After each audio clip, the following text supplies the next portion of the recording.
Yo, what's happening everybody? Welcome back to the channel. For today's video, I'm going to be going over a new picture profile that has become my favorite with the Sony camera systems. So if you're looking for a picture profile that is easy to expose, has a great amount of dynamic range, incredible highlight roll off, and very easy to grade, this is the picture profile for you coming up.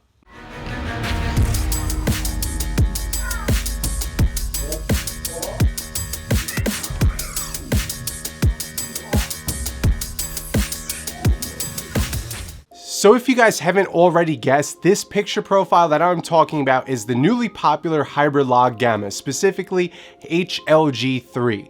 Now I've been doing a lot of testing with this picture profile and I didn't want to just make a video right away because I was so excited with how good it looked. I really want to dial in a couple settings and have a lot of experience for client projects and personal projects before I shared what it is that I've discovered with this picture profile. Now with today's video, there's going to be different segments and everything will be in the description for different timestamps. So if you want to ever refer to this video in the future, you could come back to it and know exactly where everything is. Now there's four main segments. The first one's going to be a little bit of information why I'm loving this picture profile compared to the other ones that I've used in the past like Cine and S-Log. Segment 2 is going to be the exact personal settings that I'm using, followed by segment 3, which is going to be how we're going to expose with this picture profile, and segment 4 will be a couple tips and tricks on how I'm color grading it using a specific input LUT, and also how I color grade it manually, so your overall image after you're done color correcting it looks exactly like how you filmed it that day. Okay, so let's get into why I like this picture profile compared to the Cine and the S-Logs that I've used a ton in the past. The first one that stands out to me is the base ISO. The base ISO is at 125. Unlike Cine, which is at 200, and S-Log 2, which is at 800. So right away, the noise level is going to be low with that low native ISO. Another thing I really like is the highlight roll off on the skin tones. Cine is known for having very harsh highlights when it comes to skin tones, and S-Log 2, unless you're outside, it's very hard to expose properly with those two stops. So hybrid log gamma has become my favorite right now for overall skin tones. Now lastly, I am enjoying the amount of dynamic range with this specific picture profile. You can really push and pull the colors and retain a lot of detail in the shadows and even recover detail in the shadows with a very low amount of noise if you were to underexpose by any chance or something was to go wrong with your camera or you overlooked the setting while you were filming. For this one, it seems to be the most forgiving picture profile that I've used with the least amount of noise. Okay, now for segment 2, let's go over the settings that I'm using. Now these settings are ones that I've discovered worked best for me. I'm not claiming that these are the best settings. I'm not saying your footage is gonna look amazing, but if you like the filmic look that I'm getting from the sample footage towards the end of the video, this is exactly what I'm using.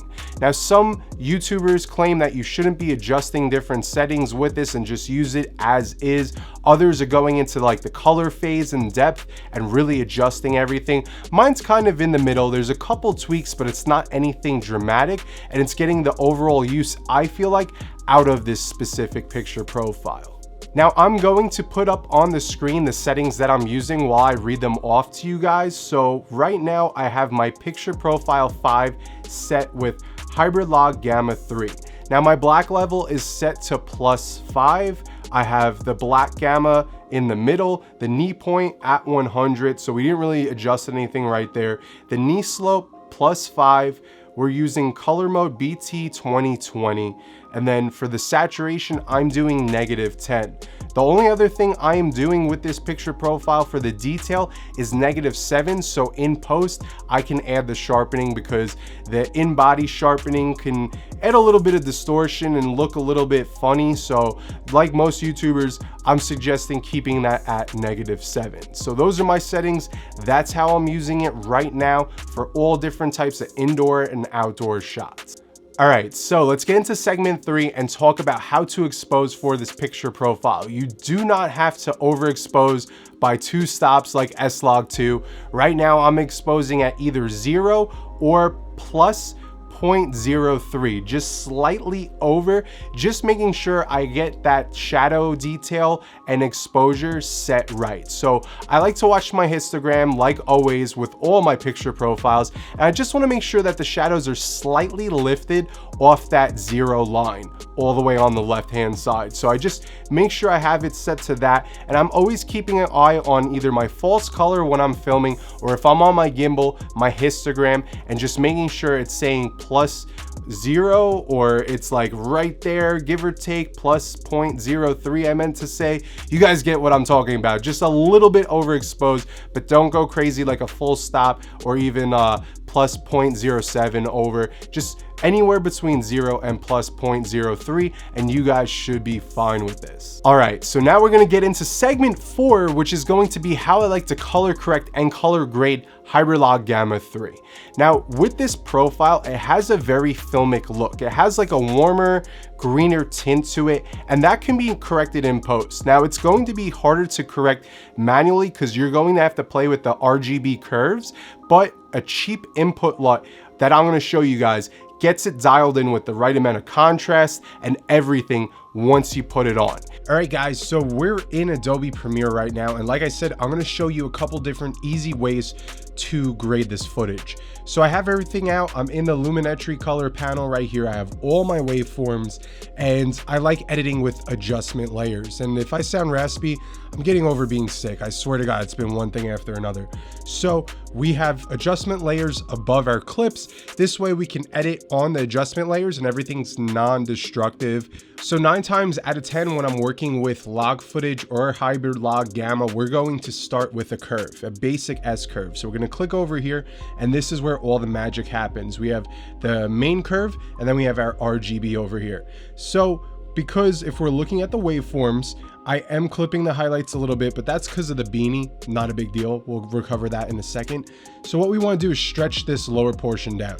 So we're going to click right here, and we're going to pull down, and instantly you could just see drastically contrast is being added and it's starting to pop. So if I pull the mids back up and leave the highlights where they are, here's a base right now. So what we could do is go back up to the basic correction, and we can pull down these whites so they're just underneath 100. We can pull the highlights down a little bit, get some more detail in that beanie, and now we could play around. We could add a little bit more contrast if we want to. We could bring the blacks down to just about 0. We can bring the shadows down. It depends how moody you want to make it. You could crush the shadows, but I like it right about around here. And then if we want to, we can always add a little bit more saturation. So if we toggle the adjustment layer on and off, that's what we're getting. Night and day difference, guys. Night and day difference. Super easy to grade. Way easier than S-Log2. So let's reset this, and I'm going to show you guys Leaming LUT, and it's an input LUT. They have it for, it's like 25 bucks, and it comes with a Cine, S-Log2, S-Log3, and hybrid log gamma input LUT with this pack. Everything will be linked in the description below. I'm not making any money off of this. I just really like the way this turns out when I use it because it saves me a lot of time. So I have it right here for the input LUT. And here we go. We have HLG, and boom, instantly it's adding a curve, doing everything. You're not going to see it here. It's just an input LUT. And then from here, what we could do, add a little bit more contrast. Once again, dial back those highlights, pull down the shadows, crush the blacks a little bit, and adjust the saturation. Now, remember guys, creative looks, it's all depending on your mood and how you're feeling. So this is how I would edit this specific clip. Now I have a lot of clips. I don't want this video to be too long, so I'm going to try to keep it moving. But like you can see, there's not much of a difference with the curve or putting the input LUT. However, when we get to some more footage in just a minute, you're going to see how the Leaming LUT helps tremendously, because for some situations where the footage looks way too green or magenta, you do have to go into these RGB curves, and this could be very tedious. You can get the look that you're wanting, the corrective, you know, the color correcting instead of the, but it's just going to take a lot more time, a lot more finagling. And with my workflow, when I'm using this type of picture profile, I want to crank out my edits for YouTube and for client work. So once again, I'm going to just show you on this clip the Leaming LUT, just because the curve is pretty much standard. These conditions were really good to film in, and as you could see, the exposure looks pretty good. I'm overexposing very slightly, like I said, plus 0.03. So if we had the hybrid log gamma LUT right there, what we could do is we could pull our shadows down, pull the blacks down, and depending on how much you want to crush them, because like I don't care if there's not that much information in the blacks, pull the whites up a little bit because that sky's going to be blown out. And like you know, night and day. And then you could go into your creative, and I'll show you what it looks like with my LUT that I created myself. And this is the one that I like to use for a lot of things. I normally drop it down to about 50%, and then I'll add warmth to it and really get that tree to pop. And I'll play with it more from here, but that's it on and off. And that's with the creative on and off. Has more of a teal and orange look. And like I said, I could really dial it in if I want to. I could go to the curves, go to hue and luma, select on the orange, and make this tree pop a little bit more by doing that. And then when we play it back, looks really good. Okay, so let's move on. This is one of my favorite shots from my Sequoia video. If you guys haven't seen it, it's gonna pop up on the screen right now. And let's work with this one. Let's do this one manually. So, very good exposure right here. And what we're gonna do is we're gonna pull this down, bring this to the middle, and pull this up. We're gonna stretch those highlights right there. See, we're moving everything. We're stretching out that. And right now, I could use this clip with just a curve. If I turn it on and off, it is pulling a ton of color, adding contrast, reducing any noise, because the curve really does crush any noise. And from here, personally, I would just add a little bit more contrast. I boost the shadows a little bit, lift them. I bring the blacks down a little bit more.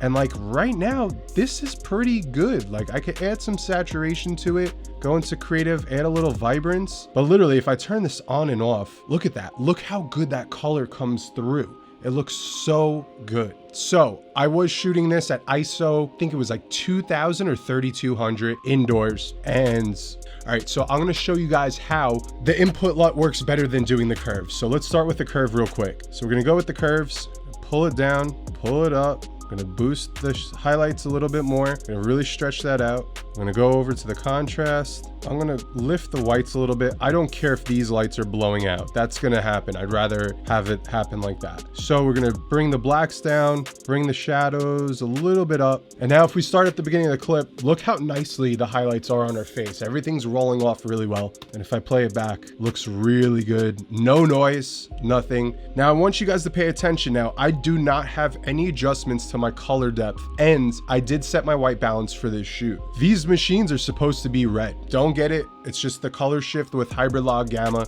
I could go into the curves right here and try to correct it if I want to, but no one wants to spend time working with these curves. So if I was to turn this curve, reset the whole image, if I go to the input LUT, boom, that turns red right away. Like everything's good right now. So I could just go immediately to the whites, stretch those out, pull up the highlights, stretch those out, add contrast, drop the blacks significantly, dial back the shadows. And now this is how it really looked. This is how it really looked that day. So remember guys, color grading and color correcting are two different things. Right now, this is color correction. The reds look red, skin tones look flattering, and now I could go and add my creative style right down here. Color correction is when you make the colors look like how they did while you were shooting. Then the color grading is that cinematic look that you're gonna add to it, the zest, I would say, in your videos. We're just playing it back right now. It looks way better in my opinion than having orange machines. Now, if I want to go for a teal and orange look, cool, I'd rock with it. But like I said, guys, for 25 bucks, I don't get a portion of this at all. I'm just telling you how easy and how fast these input LUTs right here are saving me right now. Like seriously, like these are golden. I'm so happy I found these LUTs. So that wraps up today's video, guys, on hybrid log gamma 3. If you did feel like this video added value by giving you tips and tricks on how to use this new picture profile, please leave a thumbs up. It always helps out the channel.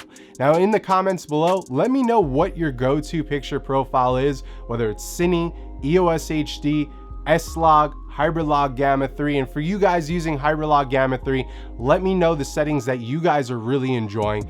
just in case I happen to miss something. I'm always trying out different settings. And don't forget guys, if you ever want to talk photo or video, if you have any questions for me, reach out to me on Instagram. I love talking to you guys about the Sony camera system and photography and videography in general. I love this community that we're building and I want to keep it going. So until next time guys, I'm Jason Anthony. I'll see you later. Peace.